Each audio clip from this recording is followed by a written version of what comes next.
Shall we play a game?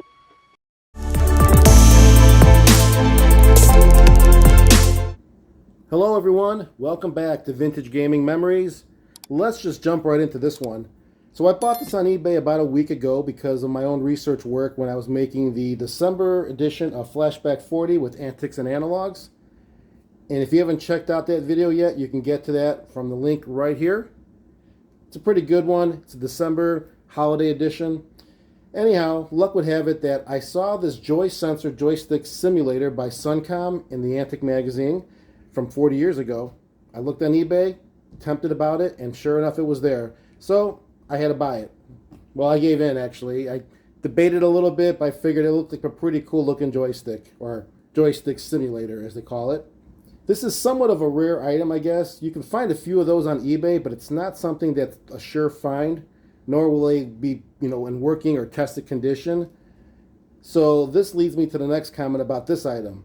So there's potential issue with it that we'll try to attempt to resolve. When I was chatting with the seller, he had informed me that the control will pull towards the bottom right, when your finger's not on the pad any longer, so it doesn't reset in the center. Could be a calibration related issue or maybe a worn part. We'll just have to take a look and see. But let's first open this box and get a look at it.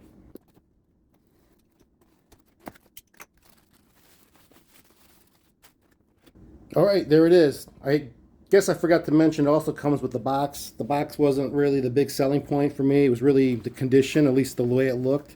But the box is a nice little added feature. I mean, it's not a box. It's kind of flattened up, but that's alright. Let's see if I can get the device out of here first. And here it is. Here is the Joy-Sensor. Let me see if there's anything else inside the box. I mean, it still has intact here the warranty registration card.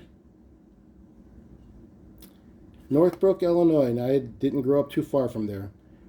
I think what I want to do is first baseline the issue. In other words, let's just see where we're at with this problem. If it really does still pull to the bottom right, maybe it doesn't. I don't know. That would be great, wouldn't it? But I do want to open it up and see what's inside. So let's put this to the side here. And let's undo this.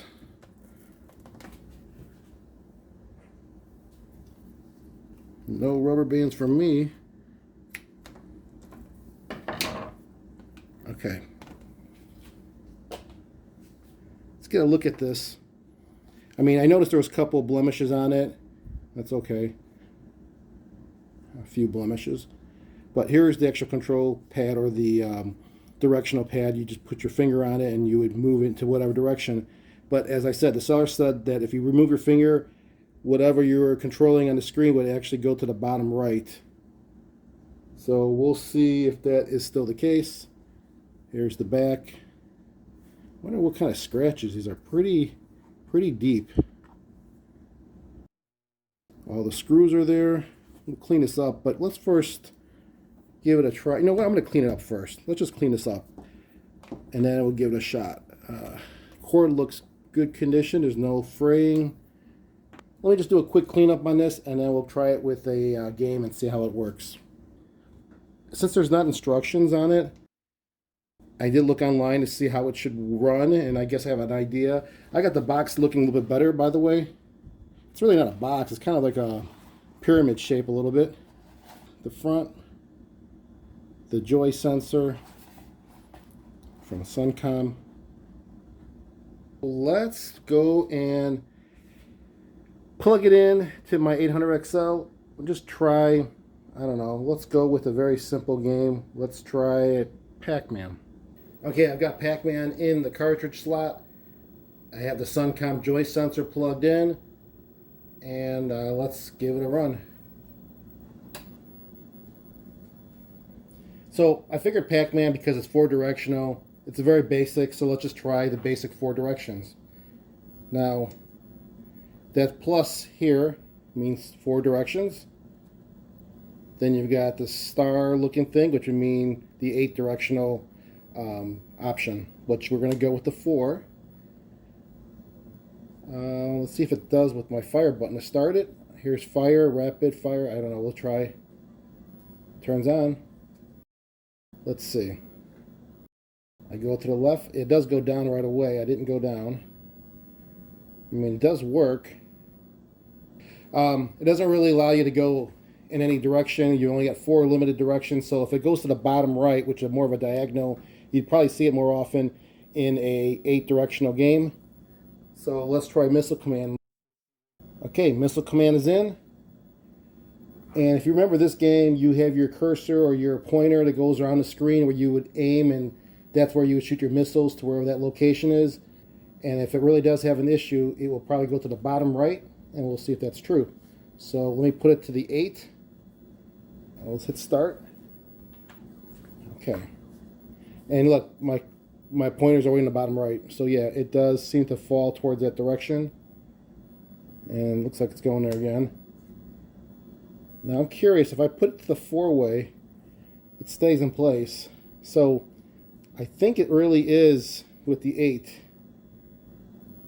That tells me something. Definitely have to open this up and give it a look. Let's try the rapid fire though, since we're here. Okay, here's one fire.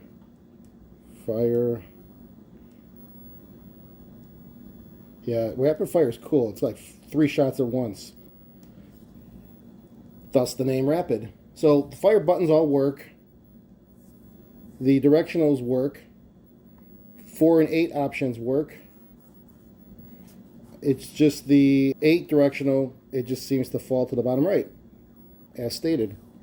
So we'll open this up. I think I've already fixed the problem here. Let me show you what it was. So I've taken this apart, as you can see. I have the casing, the top and the bottom comes off pretty easily.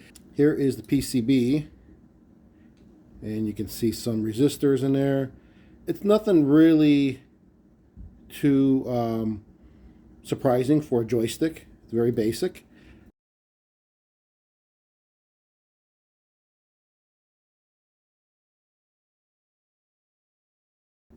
But it does have the flex PCB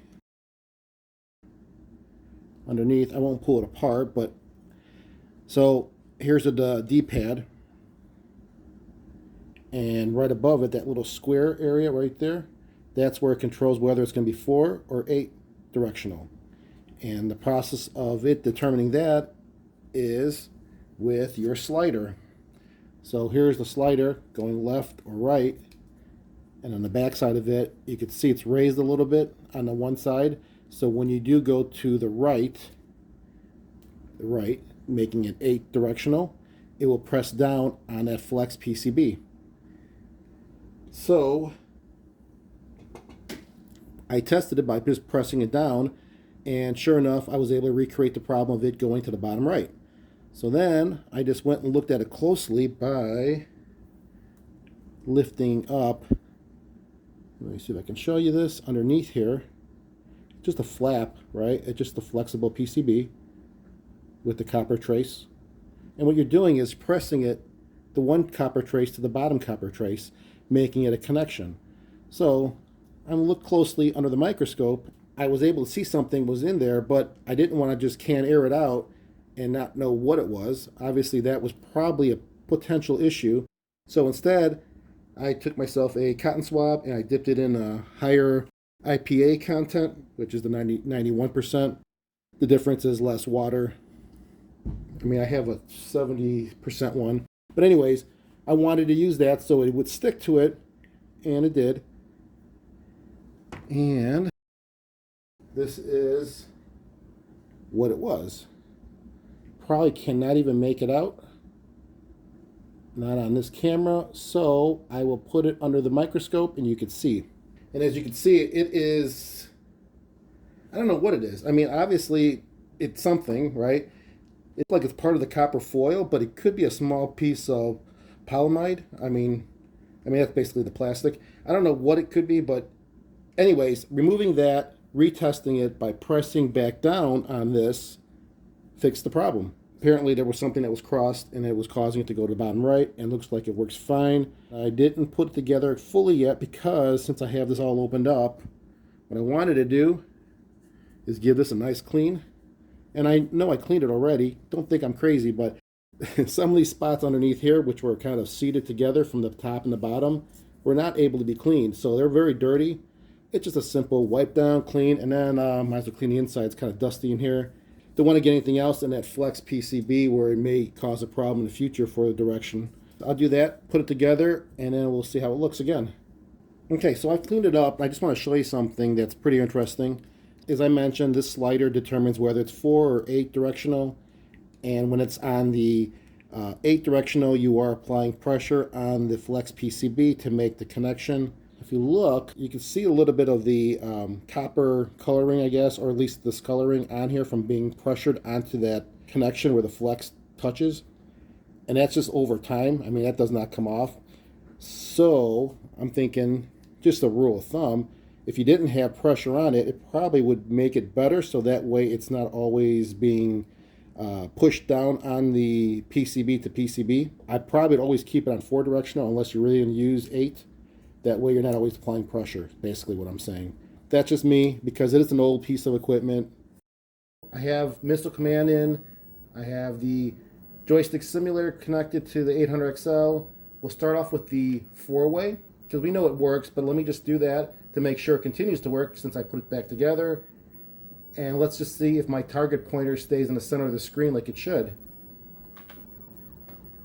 And it does. Let's just make sure it moves up, down, right, left. It won't go diagonal because it's not turned to 8-way. So let's reset. Let's now try it with the 8 directional. I will slide this over to the 8 directional option, and then I reset the game. Let's press start, and let's make sure that those crosshairs stays in the center once the game begins. And it does. Now let's just make sure I can actually move. I can go diagonal. Let's see, down. There's my diagonal that way. I can go up, bottom right, of course. And then if I release, does it go anywhere? It stays where it should. Fire buttons work. I'm out of, well, am I out? There we go. So it's a success. I think we're good. It's kind of amazing how a little piece of, whether that was copper, foil, or plastic, not sure what it was, but that was enough to cause a issue when it made its contact from one flex PCB to the other. Kind of ruins the experience, especially when you're trying to play it 8-way and it's going to the bottom right every time. Now we're good. We can play 8-way and not have to worry about it controlling itself to a certain position every time. What I guess I would say is, when in doubt, open up. Can't hurt to check it sometimes if you have a problem with your joysticks or any type of equipment that's electronics. Just make sure you open it up very slowly so you don't have pieces flying everywhere.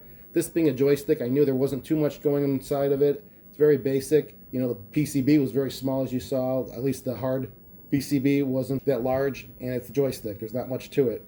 So, and I don't believe this was ever opened before, so I wasn't worried about tampering. Just like that screen says, the end. That's about it for this video. I hope you enjoyed it. This is the Suncom Joy-Sensor Joystick Simulator, 4 to 8-way, multi-directional with the D-pad. It's got rapid fire, 1983-ish, I believe it came out. Comment down below. Let me know if you ever owned this, played with this, or seen this before. They do have a lot of other joysticks they've worked on, created, and probably will get more of this in my collection because it's pretty neat. I've never seen one like this that works so nicely. Well, I hope you enjoyed the video. Until next time, keep that gaming passion from the past alive by living it today. Take care, everyone.